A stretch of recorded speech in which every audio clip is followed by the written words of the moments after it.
Lexim prej librit e Izaias profet, kapitulli 65, rrestat 17 deri 21.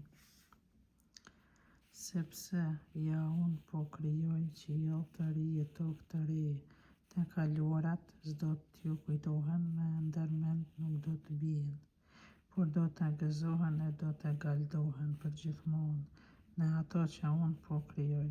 Jeruzalemi do të bëjë gëzim, popullin e tij do ta bëjë hare, do të galdoj mbi Jeruzalem, do të kënaqem me popullin tim.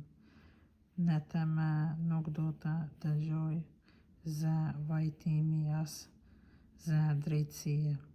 Aty më s'do të kenë fosh që rron pak ditë, as pa plagë që mos ja arrijë moshës së vet, sepse djalosh do të mbahet, kush do të vdes 100 vjeç, ai që si mbush 100 vjet do të mbahet për njeri të mallkuar. Do të ndërtojnë shtëpi e do të banojnë në to, do të mbëltojnë vreshta e do të hanë frytat e tyre.